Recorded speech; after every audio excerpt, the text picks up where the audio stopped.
Maka orang yang sudah masuk ke alam kubur, alam barzah, Rabbirji'uni la'alli a'malu sholihan ma taraktu, ya Allah, tidak sanggup saya di tempat yang seperti ini, ya Allah, tolong keluarkan saya di tempat yang seperti ini, kembalikan saya ke dunia. Tak mungkin terjadi lagi. Ibu apa?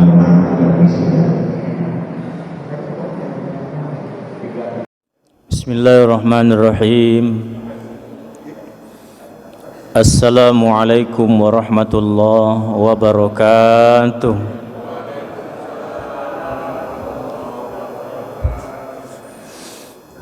Alhamdulillah wa syukru lillah wa salawatu ala rasulillah. Ashhadu an la ilaha illallah wa ashhadu anna Muhammadar Rasulullah. Subhanaka la ilma lana illa ma 'allamtana innaka antal alimul hakim. La haula wa la quwwata illa billahil aliyyil azim. Bapak Ibu jemaah subuh yang saya muliakan dan semoga dimuliakan Allah Subhanahu wa taala. Bersyukur kita kepada Allah dengan ucapan alhamdulillah. Pagi ini kita dipertemukan kembali di masjid yang kita cintai ini setelah 1 tahun lamanya kita tidak bertemu.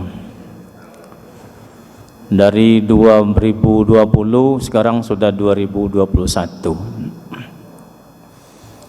Salawat dan salam kepada junjungan alam Nabi besar Muhammad sallallahu alaihi wasallam. Allahumma shalli ala sayyidina Muhammad wa ala ali sayyidina Muhammad, dan berkirim salam kepadanya. Assalamu alayka ya Rasulullah.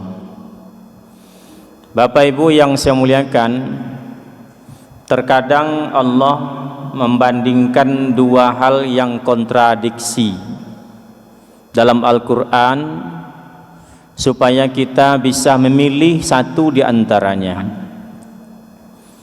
Kadang Allah bertanya, hal yastawil lazina ya'lamuna wal lazina la ya'lamun, kata Allah. Apakah sama menurut kalian nilainya orang-orang yang berilmu dengan orang-orang yang tidak berilmu? Nanti Allah jawab sebenarnya, tapi Dia paparkan dulu kepada kita supaya menentukan pilihan. Bahkan ada Allah mengatakan, hal yastawi ahlin nar ashabin nar wa ashabul jannah. Apakah sama menurut kalian, kata Allah, penduduk neraka dengan penduduk surga? Jawabannya kan pasti tidak, Pak. Tapi Allah sengaja paparkan seperti ini, bahwa agama Islam itu tidak melakukan pemaksaan. Silakan pilih. Ini jalan ke surga, ini jalan ke neraka. Jadi ada yang menarik menurut saya. Suatu ketika Nabi Muhammad sedang berkhutbah di Masjid Nabawi di Madinah. Datang orang Arab Badawi, orang Arab pinggiran. Lalu ketika Nabi sedang berkhutbah, dia langsung bertanya. Karena kalau Arab-Arab pinggiran itu dia tak dapat banyak pengetahuan tentang masalah agama. Karena dakwah tidak seperti hari ini. Hari ini sekarang kita bercerita, hari ini juga bisa mendunia apa yang kita ceritakan. Kalau zaman itu tidak. Maka dia datang ke masjid, Rasulullah sedang berkhutbah, dia bertanya, ya Rasul, kapan terjadinya kiamat itu? Ini pertanyaan yang sebenarnya penting, tapi ada yang lebih penting dari itu. Maka Rasulullah jawab waktu itu, kata Rasul, apa yang engkau persiapkan untuk menghadapi kiamat itu? Sini nilainya Pak Bu yang saya muliakan, bahwa kiamat itu adalah sesuatu yang pasti. Mati itu sesuatu yang pasti. Lalu apa yang tak pasti? Persoalan waktu saja, kapan matinya pasti, waktunya kapan tidak ada yang tahu. Makanya kata Allah, dibanding-banding ini dengan itu, pilihlah, karena ada sesuatu yang pasti menanti Anda, yaitu kematian. Wal tanzur nafsun ma qaddamat liwat, kata Allah, apa yang engkau persiapkan untuk hari esok. Hari esok bukan Senin, Pak Bu yang semuliakan. Kita menghitung hari Senin, Selasa, Rabu, Kamis, itu hitungan hari kita. Kalau hitungan hari di sisi Allah tidak seperti itu dia. Ada hari di dunia, ada hari di alam barzah, ada hari di yaumil akhir, ada hari yaumil ba'as, hari berbangkit, ada hari mahsyar, ada hari yaumil mizan. Nah, apa yang kau persiapkan untuk masuk ke dalam kubur? Itu pertama dulu, Pak. Apa yang dipersiapkan untuk itu? Rasul sering mengatakan, al-kaisu mandana nafsahu wa amila solihan ba'dal maut, kata Rasul, bahwa amal yang kita perbuat di dunia ini nanti bergunanya yaitu setelah mati. Ad-dunya darul amal wal akhirah darul jaza. Hari ini kita bertanam di dunia, berkebun kita sekarang, panennya besok di yaumil akhir. Dan ini falsafah kehidupan mengatakan, Pak Bu yang semuliakan, tidak ada sesuatu pun yang kita tanam hari ini berbuah hari ini, tidak ada. Bahkan kita tak sempat untuk memetik buahnya, lalu dipetik oleh anak cucu kita. Itu fakta mengatakan, Pak Bu yang semuliakan. Ingat kata Allah, apapun yang kalian lakukan, kata Allah, aku mengetahuinya. Apa yang kau persiapkan untuk hari esok itu? Allah bertanya, Pak Bu, kepada kita, apa yang kau persiapkan? Di dunia ini kita bangun rumah harganya 250 juta. Berapa bata, berapa semen kita kirim untuk bangun rumah nanti setelah kematian. Karena Nabi pernah mengatakan, siapa yang bangun rumah Allah, masjid di permukaan bumi ini, maka Allah akan bangun pula rumah untuknya nanti di dalam surga. Oh, rumah kita sampai 250 juta beli bahan bangunannya saja, upahnya 90 juta.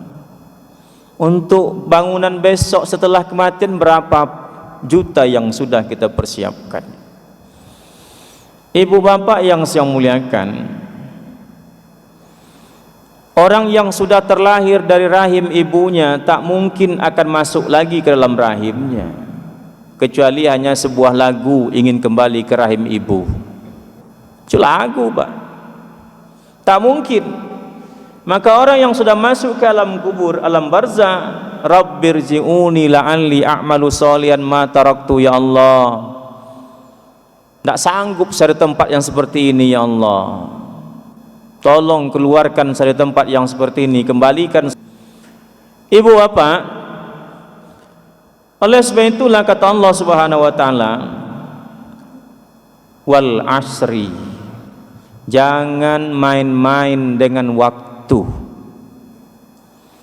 Jangan main-main dengan waktu, karena waktu terus akan berjalan, berubah, hari menjadi minggu, minggu menjadi tahun, bulan-bulan menjadi tahun, maka semakin berkurang jatah hidup kita. Kita biarkan waktu berlalu 1 detik saja tanpa amal, tanpa ilmu, Bapak yang semuliakan, besok penyesalannya terasa ketika di alam barzah itu. Jangan main-main dengan waktu, kata Allah, innal insan lafi khusr, karena sesungguhnya manusia itu semuanya akan merugi. Dengan apa ruginya? Dengan waktu. Satu helai uban, Pak Bu yang semuliakan, yang sudah muncul di kepala kita, minta kita dihitamkan kembali, itu sulitnya luar biasa. Buka Google, cari ramuan penghitam rambut, tak ketemu. Coba ini, coba itu, tak juga, Pak Bu yang semuliakan. Waktu berjalan terus. Makanya semua manusia ini akan merugi kecuali 4 kelompok manusia, kata Allah. Siapa manusia yang tak pernah rugi, Pak Bu yang saya muliakan? Kalau contoh mungkin Bapak Ibu dalam masjid inilah contohnya. Siapa, kata Allah, yang tak pernah merugi dalam hidupnya?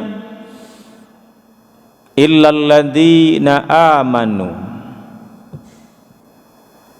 kecuali orang-orang yang mengerti kebenaran. Siapa yang mengerti kebenaran itu, Pak Bu? Yaitu orang-orang yang beriman kepada Allah, kepada Al-Quran. Kalaulah orang-orang di luar sana itu mengerti dia sebuah kebenaran, dia tinggalkan agamanya, dia akan masuk ke agama Islam. Kalau dia mengerti kebenaran. Maurice Barsail, orang Prancis, dia baca Al-Quran, ketemu dalam Al-Quran itu ada sebuah kisah, cerita dari Allah Subhanahu wa Ta'ala bahwa tubuh Fir'aun itu akan diabadikan oleh Allah. Betul tak ni, kata dia. Dibuka pula Bible, Injil, buka pula cerita situ. Tidak ada diceritakan situ bahwa Fir'aun diabadikan oleh Allah. Maka menarik bagi dia, Pak, ada 2 hal yang kontradiksi. Satu mengatakan tidak, satu mengatakan iya. Dia teliti, pergi berangkat ke Mesir, teliti itu mumi Fir'aun itu. Betul tak ini Fir'aun yang ceritakan Ramses 4 itu, Ramses 2 itu, Maniptah 4 itu? Betul tak ini yang ceritakan? Rupa setelah diteliti, Bapak yang semuliakan, ternyata bukti-bukti bahwa Fir'aun ini tenggelam di Laut Merah betul-betul terbukti. Apa satu buktinya? Yaitu dalam perut Fir'aun ini banyak tumpukan garam. Maknanya apa? Ketika dia tenggelam itu banyak terminum air laut, Pak. Nah, kalau bahasa orang sebelah situ tongongok namanya, Pak. Banyak terminum air laut, air garam itu, dan numpuk dalam perutnya. Belakangan ini ditemukan lagi itu ada roda bendi Fir'aun itu ketemu dasar laut. Rupanya saking mewahnya Fir'aun itu jari-jari roda bendi itu emas, Pak. Emas itu, saking hebatnya Fir'aun. Wajar kalau Nabi Musa ketika disuruh oleh Allah, "Hei Musa," kata Allah, "temui itu Fir'aun." Kata Musa, "Ana akhafu ya Allah," saya takut ya Allah menemui Fir'aun itu. Kalau kau takut, kata Allah, ajak saudaramu. Maka Nabi Musa menemui Fir'aun, ngajak kawan. Itu kawannya itu Nabi Harun. Karena kaku lidah Nabi Musa untuk berucap ketika menghadapi Fir'aun. Fir'aun itu sangat wibawa. Lalu Bapak yang semuliakan, beruntungkah Fir'aun atau merugi? Sampai hari ini Fir'aun itu menjadi manusia yang hina. Kekuasaan, berkuasa seumur hidup, tapi hari ini jadi manusia yang hina. Jangan coba-coba gurau-gurau. Nanti ada kata sambutan sama kawan bilang yang akan menyampaikan sambutan setelah ini ialah Bapak Syanu, Fir'aunnya di tempat kita ini. Ngamuk dia tuh, Pak. Kenapa tidak mau dikasih gelar Fir'aun? Hina, Pak. Apa yang membuat Fir'aun hina? Cuma satu, tidak ada iman di hatinya. Itu masalahnya, Pak Bu. Tidak ada iman di hatinya. Oh, kalau begitu kekayaan yang membuat orang tak pernah merugi. Qarun, manusia terkaya sepanjang sejarah. Sampai hari ini, Pak Bu yang semuliakan, Sandiaga Uno pun kalau disebut Qarun marah dia, tak terima dia. Kenapa? Qarun orang hina. Kenapa dia hina? Bukan karena miskin. Oleh sebab itu, Pak Bu yang semuliakan, miskin itu bukan hina dalam Islam. Miskin itu Allah sebut dalam Al-Quran supaya apa? Supaya dimuliakan. Zakat, kata Allah, kasihlah fakir miskin. Infak, kasihlah fakir miskin. Untuk apa? Supaya dimuliakan dan tidak dihinakan oleh orang lain. Ada Basnas, nanti perhatikanlah fakir miskin. Kaya Pak Bu yang semuliakan ternyata tidak menjamin orang itu jadi mulia. Qarun contohnya. Sampai hari ini banyak saya kasih tausiah orang mengakikahkan anaknya, belum pernah saya temukan nama anak itu Qarun. Atau tambah sedikit pakai bahasa Indonesia, Qarun Kurniawan namanya, tak pernah ada. Kenapa Pak Bu yang semuliakan hina? Persoalannya tidak ada iman di hatinya. Maka Pak Bu, kenapa orang beriman tidak pernah merugi? Kaya orang beriman mulia, miskin dia beriman mulia. Duduk orang beriman iktikaf, duduk orang tak beriman tidak ada nilainya. Nuntut ilmu orang beriman perintah Allah. Berilmu orang tak beriman menzalimi orang lain. Maka ibu bapak yang semuliakan, karena iman itulah langkah kita bernilaikan pahala. Bapak ibu melangkah ke masjid itu jangan dianggap jalan biasa itu Pak. Wa kasratul khata' ilal masajid, langkah kanan menghapus dosa, langkah kiri nambah pahala. Ini khusus untuk orang beriman saja. Bagi nanti orang tak beriman berjalan 30 km dia berjalan, tidak ada nilai apa-apanya. Kenapa? Yang menentukan sesuatu bernilai di sisi Allah iman. Jangankan itu Pak Bu yang semuliakan, makannya orang-orang beriman bukan hanya sekedar kenyang, tapi makan itu pun bernilai kebaikan di sisi Allah Subhanahu wa taala. Makan itu Pak.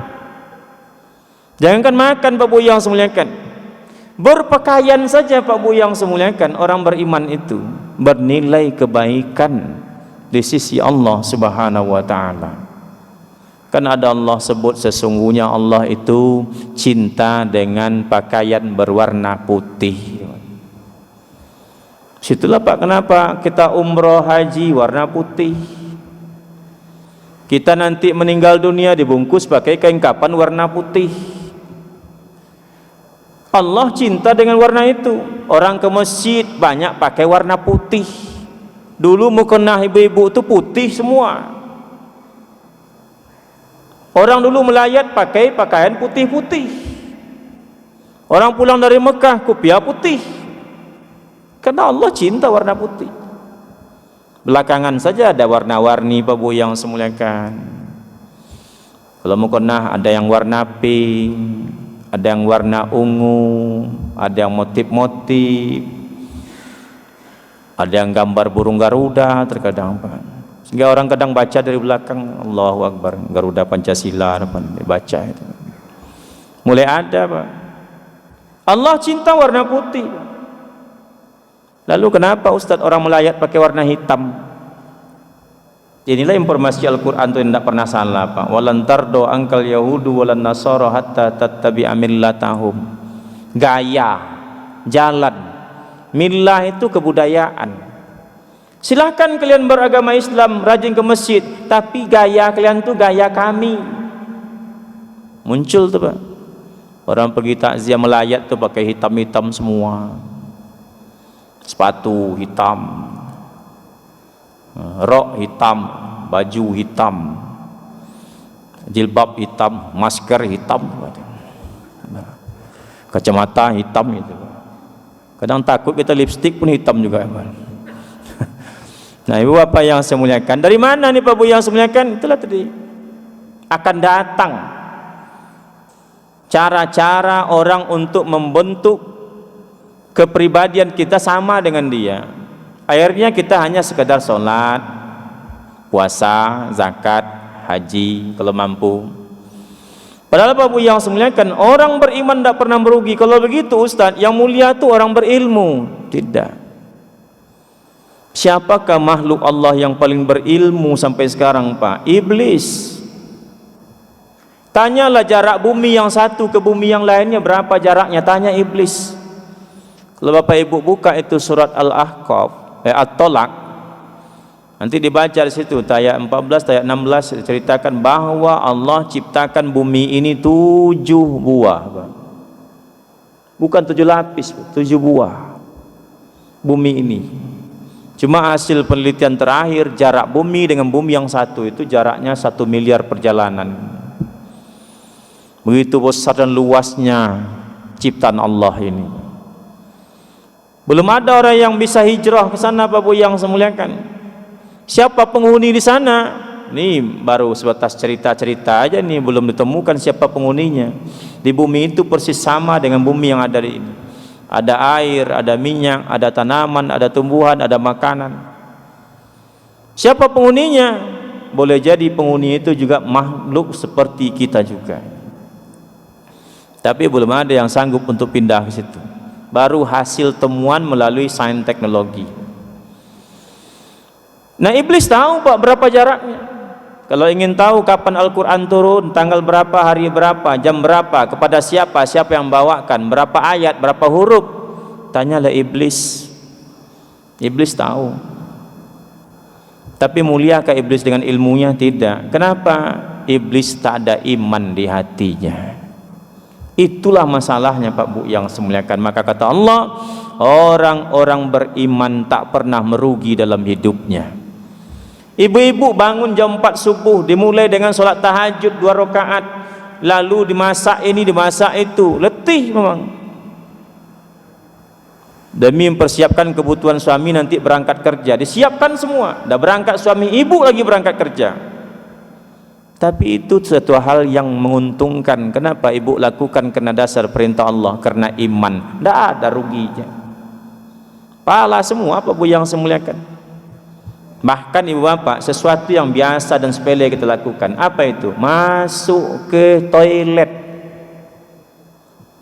Masuk ke toilet pun bernilaikan kebaikan kalau karena iman kepada Allah kita lakukan. Maksud seperti apa Ustaz?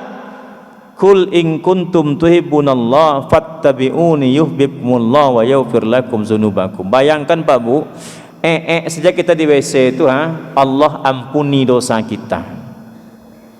Buang hajat kita di WC itu, seperti apa bentuk kita di situ? Allah ampuni dosa kita.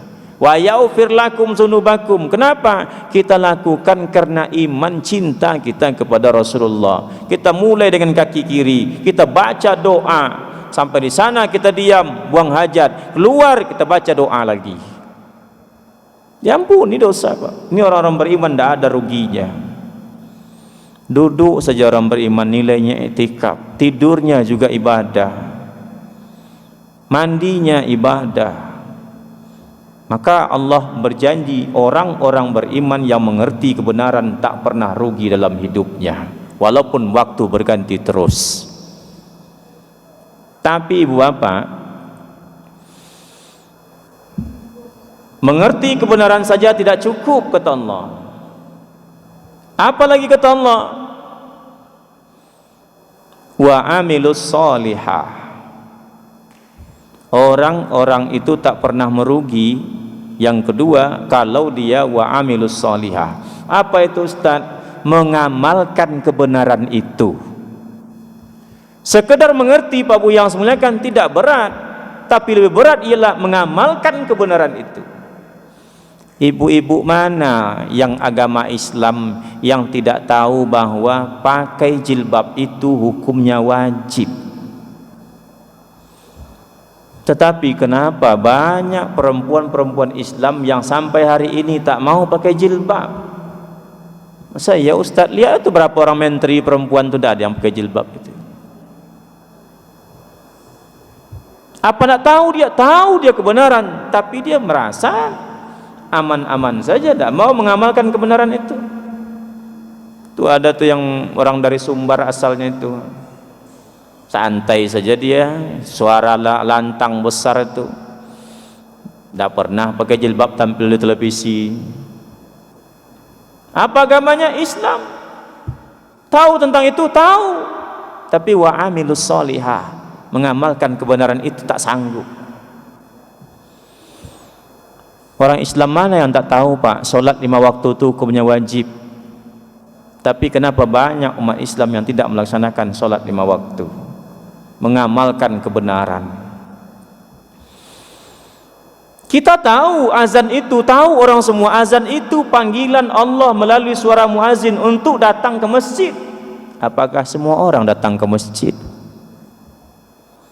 Apakah semua orang datang ke masjid Pak? Tidak Pak. Mengamalkan kebenaran jauh lebih berat. Orang tahu Pak bahwa siap solat itu man sabbaha dubura kulli salatin salasan wa salasina, siap solat baca subhanallah 33 kali. Wa hamida salasan wa salasina, baca alhamdulillah 33 kali. Wa kabbara salasan wa salasina, baca Allahu akbar 33 kali. Wa khatama mi'atan bi kalimatin la ilaha illallah wahdahu la syarikalah, ditambah satu menjadi 100 dengan kalimat la ilaha illallah wahdahu la syarikalah.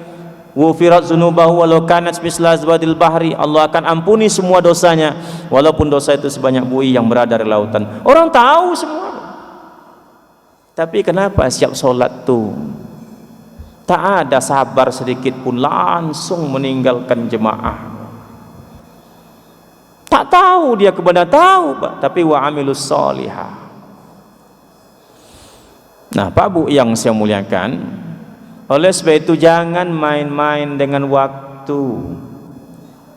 Semakin tua kita, semakin dijauhi oleh orang, maka ketika itu semakin dekatkanlah diri kepada Allah. Semuanya akan digantikan Pak. Hari ini gambar kita, foto kita dipasang di seluruh kantor, instansi dan institusi di seluruh Indonesia ini. Satu saat foto itu akan diturunkan oleh orang, diganti oleh foto orang lain. Akan digantikan semuanya. Hari ini foto kita dipajang di rumah kita Pak, foto ganteng, cantik, ibu waktu menikah dengan sang bapak. Suatu saat foto ini akan diturunkan, naik foto anak kita ke atas. Kemana foto kita? Entah di mana lagi letak. Akan digantikan.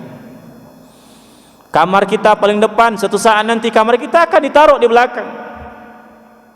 Anak kita yang duduk di depan itu, kamar kita digeser ke belakang, semakin ke belakang, semakin ke belakang, akhirnya yang paling belakang akan digantikan. Kalau dulu waktu muda duduk kita dalam bus kota, karena waktu muda banyak orang nempel duduk, karena masih muda. Semakin tua semakin dijauhi oleh orang. Coba duduk dalam bus kota, orang minggir satu-satu. Bapak ni pula duduk, nampak gaya corona, bapak nampaknya jauh-jauh, hilang satu-satu. Ibu-ibu waktu gadis dulu senyum, kata orang, oh manis sekali senyumnya. Coba dah tua kita babu senyum sama orang, nenek kalau tua-tua tidak sadar senyum tari je kata dia. Akan dijauhi Pak, maka dekatkanlah kepada Allah. Semakin patuhi itu perintah Allah. Ini dah tua-tua, rambut dah putih semua, masih pakai rok pendek juga. Jangan kita bapak-bapak, Pak kucing je dah muak nengoknya Pak Bu yang saya muliakan. Tapi masih juga seperti itu. Pergi pula ke pasar kaget kadang belanja itu. Nah, Bapak yang saya muliakan, wa amilus sholihah, orang yang mengamalkan kebenaran ini orang tak pernah merugi kata Allah. Oleh sebab itu Bapak yang saya muliakan, bagaimana kita tahu sesuatu itu benar diamalkan Ustaz? Jadi ada orang mengatakan kembalilah kepada Al-Quran dan Sunnah Rasul. Ibu bapak, ketika dibaca Al-Quran ini, rupanya yang kita baca itu adalah Al-Quran terjemahan Departemen Agama. Zaman Rasulullah Al-Quran seperti ini belum ada. Lalu ada orang sholat baca ayat sejadah Pak. Pakai apa bacanya? Pakai handphone. Nah, buka handphone. Alif Lam Mim. Dan ini terjadi Pak Bu yang semuliakan. Benarkah ini? Tentu kembali ke asalnya Pak Bu yang semuliakan. Petunjuk Rasul, solatlah kamu sebagaimana kamu lihat aku ini solat. Sallu kama ra'aitumuni usalli. Saya tidak pernah melihat Nabi solat. Lalu dari mana petunjuknya? Itulah terus berurut sampai ke atas Pak. Ustaz, ulama, kiai segala macam berurut sampai ke atas. Sampai tabi'in, sampai ke sahabat, sampai kepada Nabi, bersambunglah ajaran itu. Itu yang disebut dengan ijazah. Tidak tahu kita Pak Bu yang sebenarnya kalau tak mengaji pada ustaz. Tidak tahu kita kalau tidak belajar pada kiai. Tidak tahu kita dengan Al-Quran ini, kena belajar pada ulama. Maka ketika tulis Al-Quran susah orang membedakan alif lam mim atau alam. Ketika Al-Quran itu belum ada titik, belum ada baris, susah membedakan alif lam mim atau alam. Alam tara kaifa fa'ala rabbuka bi ashabil fil. Sama tulisan alam itu dengan alif lam mim, kalau tidak ada titik, tidak ada barisnya. Maka Bapak Ibu yang semuliakan, muncullah oleh ulama-ulama dulu dibahas hukum-hukum dalam Al-Quran, hukum tajwid segala macam. Bertemu hukum dengan hukum, ini dhamma, ini kasrah, ini fathah. Dibuatlah oleh ulama supaya apa? Supaya umat ini mudah menjalankan kebenaran itu. Oleh ulama Imam Syafi'i, Imam Hambali, Imam Hanafi, disusunlah itu sebuah kitab fikih supaya apa? Supaya mudah umat ini mengamalkan ajaran agama. Kembalilah kepada Al-Quran dan Sunnah. Orang sudah dimudahkan, kok mau mensulitkan diri lagi, Bapak Ibu yang semuliakan. Yang dibaca itu terjemahan saja. Ini artinya, ini artian terjemahan. Maksud tak tercapai. Maka yang ketiga, Bapak yang semuliakan, orang tak akan pernah merugi kata Allah ialah watawasau bil haqq, yaitu orang ajar mengajar dalam kebenaran itu. Di mana tempatnya Ustaz? Ya taklim, Pak. Majelis taklim seperti inilah orang bicarakan masalah ilmu agama, masalah Al-Quran, masalah hadis, masalah yaumil akhir, masalah ibadah. Di sini tempatnya. Kalau di pasar jarang orang cerita masalah agama, orang cerita masalah bisnis, ekonomi, fiti. Jarang orang bicara masalah agama kalau di pasar. Uang labara dapat dang hariko, labara untung dapat dang hariko. Itu cerita orang di pasar, Pak.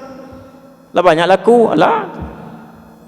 Tapi kalau taklim Bapak yang semuliakan, maka orang bicara masalah kebenaran saja. Maka Bapak yang semuliakan, ajar mengajar dalam kebenaran. Ini yang lakukan oleh ulama-ulama kita dulu. Bertemu Imam Hanafi, bertemu Imam Maliki, bertemu Imam Syafi'i, bertemu Imam Hambali. Imam Malik bertemu dengan Imam Syafi'i. Apa yang mereka bicarakan? Masalah kebenaran. Apa kata Imam Malik? Syafi'i, ya Tuan Guru, menurut engkau rezeki itu dicari atau ditunggu? Kata Imam Syafi'i, rezeki itu takkan datang kalau tak dicari, wahai Tuan Guru. Kata Imam Malik, enggak, rezeki itu datang sendiri, tidak perlu dicari. Ini murid dengan guru, Pak, tapi tak sepaham masalah tentang datangnya rezeki. Ayat yang dibahas sama. Wa ma min dabatin fil ardi illa 'alallahi rizqiha. Apapun yang hidup di permukaan bumi ini, kata Allah, Allah sudah jamin rezekinya. Kata Imam Malik, gimana? Rezeki itu datang sendiri, tidak perlu dicari. Kata Imam Syafi'i, oh tidak bisa, rezeki mesti dicari dulu baru datang. Nah itu Bapak yang semuliakan. Maka keluarlah Imam Syafi'i dari rumah Imam Malik karena tidak ketemu jawaban. Imam Malik ngotot dengan pendapatnya bahwa rezeki datang sendiri. Imam Syafi'i ngotot dengan jawabannya bahwa rezeki itu dicari dulu baru dapat rezeki itu. Maka keluarlah Imam Syafi'i dari rumah Imam Malik ketika itu. Dalam perjalanannya dia lihat ada orang sedang panen kurma. Imam Syafi'i menawarkan jasa, bolehkah saya bantu? Silakan Tuan, silakan. Dibantulah oleh Imam Syafi'i manen buah kurma. Selesai manen buah kurma, diambillah oleh pemilik kurma, kebun kurma, satu bakul, dikasihkannya ke Imam Syafi'i sebagai ucapan terima kasih.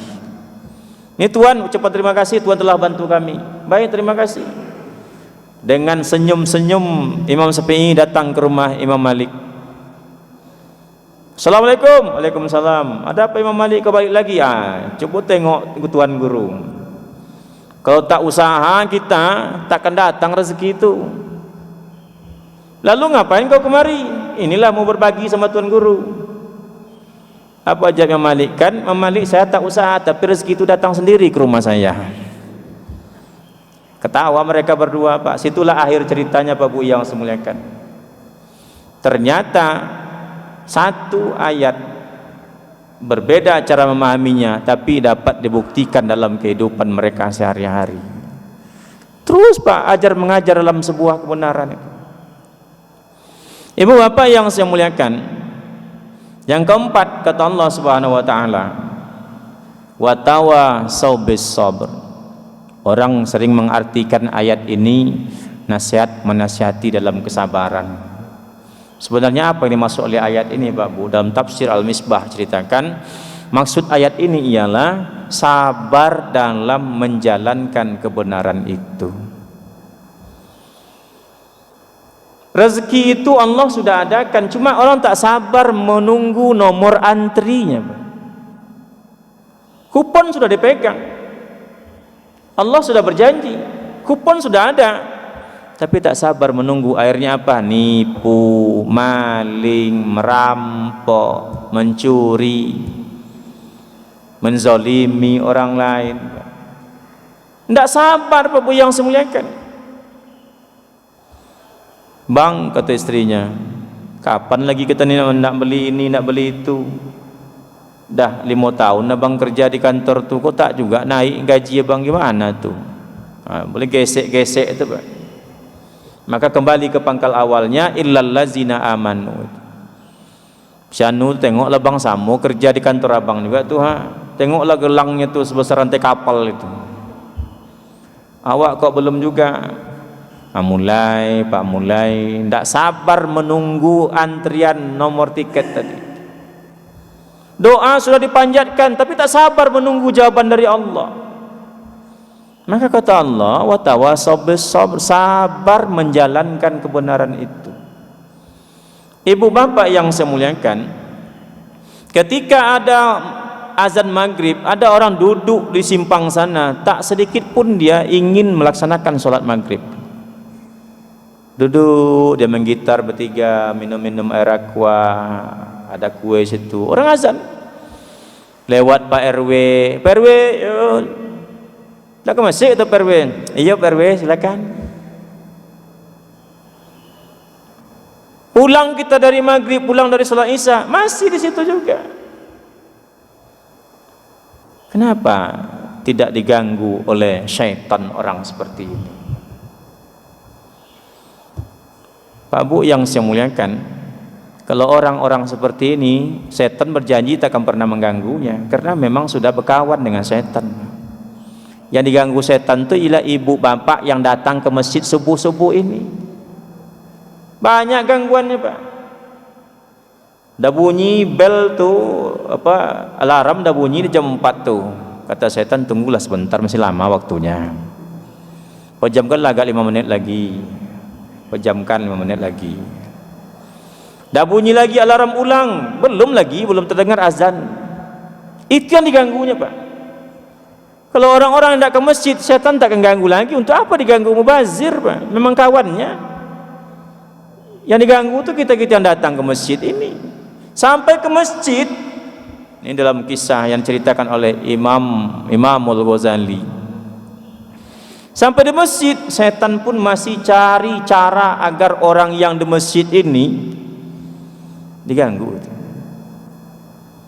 Nah, mulai angkat takbir tu mulai terbisik. Oh, ini tak bisa dilarang nih, kata iblis tu. Dibisikkan ke telinga kita. Tengok tu, solat engkau lah yang paling bagus dalam masjid ini. Sanjung. Selesai. Assalamualaikum warahmatullahi wabarakatuh. Pulanglah cepat tu, kerjaan ada di rumah. Nanti terlambat tak dapat duit tu. Itu terus. Nanti apa kata orang? Pakai dalil. Pakai dalil, kata iblis. Bacakan dalil ini supaya bawa siap solat tu langsung pulang. Maka Bapak Bu yang saya muliakan, itu pertanyaan orang, kenapa yang situ tak diganggu, orang di pasar tak diganggu? Yang diganggu itu orang yang ingin berbuat baik. Itu yang janji iblis dulu kepada Allah. Ya Allah, karena kami ini sudah dikutuk menjadi penghuni neraka selama-lamanya, izinkan kami ya Allah mencari teman sebanyak-banyaknya. Situ Pak, terkadang tak sabar kita dalam menjalankan kebenaran itu. Begitu kita solat hari ini khusyuk solat kita, nanti zuhur kok tidak khusyuk. Asar kok buru-buru. Dia akan datang terus Pak Bu yang semuliakan. Ini bentuk gangguan dari makhluk yang tidak terlihat. Tapi yang nyata lagi Pak, ada gangguan dari makhluk yang terlihat. Makanya kata Allah, minal jinnati wan nas. Ada gangguan itu dari jin yang tak nampak berupa iblis, ada gangguan itu yang datang dari manusia. Inilah yang kita takutkan dari ini Pak Bu yang saya muliakan. Takut kita hari ini. Orang yang tak ada salah menurut kita dicari-cari kesalahannya. Uang negara mana yang dia makan? Hasil bumi mana yang dia rampas? Toko mana yang dia jara? Partai politik mana dia tupangi? Dia tidak punya partai politik. Tapi kenapa Pak Bu? Karena dia adalah seorang ulama yang dicintai oleh banyak umat. Ulama sama ulama diadu. Takut kita hari ini Pak. Ustadz sama ustadz diadu. Ada kelompok pengajian masuk mereka ke situ untuk mengadu domba Pak Bu yang semuliakan. Umat Islam sama umat Islam diadu. Terkadang hanya persoalan sepele, tak tegur sapa. Apa masalahnya? Masalah kunut subuh saja Pak. Dia tak berkunut, kita berkunut. Tak mau lagi duduk bersama dengan kita. Padahal kata Allah, wala tafarraqu. Jangan kalian berpecah-pecah. Maka Pak Bu yang semuliakan, jadi pengurus masjid itu berapa gajinya sebulan? Tidak ada Pak Bu yang semuliakan. Tapi yang dicari orang adalah kesalahan-kesalahan dan kelemahannya saja. Maka watawasau bis sabr, sabar dalam mengamalkan kebenaran itu. Selalu ada gangguan, selalu ada godaan, baik itu godaan yang tak nampak ataupun godaan yang nampak. Kiai besar, ulama besar, profesor doktor, apa kurangnya Pak? Jangan cerita-cerita mustalahul hadis sama dia, hafal semua. Tapi begitu nampak godaan Pak Bu yang semuliakan, berubah 180 derajat ceritanya itu. Berubah. Yang boleh jadi tak boleh, yang cinta dibilang makar, berubah. Nah, oleh sebab itu Pak Bu yang semuliakan, yang bisa kita lakukan ialah agar kita tak menjadi orang-orang yang merugi dengan waktu ini. Wajah hari demi hari semakin berubah, kesehatan hari demi hari semakin berkurang Pak Bu yang semuliakan. Selera makan pun sedikit mulai memilih, kemampuan semakin berkurang. Selera naik, kemampuan kurang. Itu mulai bahaya sebenarnya Pak Bu yang semuliakan. Nak mau makan ini, kasih ini. Dia tidak selera, nak. Belilah sendiri ya, tidak ada duit. Mulai masalah sebenarnya Pak. Oleh sebab itu Pak Bu yang semuliakan, tingkatkan iman kepada Allah Subhanahu wa taala agar setiap aktivitas kita ini bernilaikan kebaikan dari Allah untuk kita. Lalu apa? Amalkan kebenaran itu. Siap solat boleh enggak ngidupkan HP Pak? Boleh. Assalamualaikum warahmatullahi wabarakatuh. Keluarkan HP, nyalakan. Boleh. Siap solat, Assalamualaikum warahmatullahi wabarakatuh. Lalu pergi ke WC kita, boleh, boleh. Ada orang marah? Enggak. Tapi kenapa siap solat ada orang zikir, ada orang marah Pak? Kan lucu Pak. Orang ingat Allah kok marah. Orang ke WC kok nak marah Pak? Kan lucu. Kenapa seperti itu Pak Bu yang semuliakan? Karena yang menentukan baik tak baik bukan ilmu saja, tapi kata Allah, yarfa'illahu allazina amanu minkum wallazina utul ilma darajat. Orang berilmu, beriman dia, maka situ nilai kebaikannya tak pernah hilang. Di situ setiap aktivitas yang bernilai kebaikan. Wa amilus sholihah, amalkan kebaikan itu. Wa tawasau bil haq, ajar mengajar dalam kebaikan, ajar mengajar dalam kebenaran. Wa tawasau bis sabr, amalkan kebenaran itu dalam kesabaran. Teriak pun kita ke pusat sana, suara kita tak didengar. Protes pun kita, protes kita tak didengar. Lalu apa yang kita lakukan? Sabarlah dalam mengamalkan kebenaran itu. Itu saja Pak Bu kajian kita pagi ini, kajian ringan. Mudah-mudahan 4 hal ini ada pada diri kita. Kita mengerti kebenaran, kita amalkan kebenaran itu, kita ajarkan kebenaran, dan sabar dalam mengamalkan kebenaran itu. Terima kasih Pak Bu. Mungkin ada yang ingin dipertanyakan, dipersilakan. Pas. Kita tutup dengan doa kafatul majlis. Subhanaka Allahumma wa bihamdika asyhadu an la ilaha illa anta astaghfiruka wa atubu ilaik. Walhamdulillahi rabbil alamin.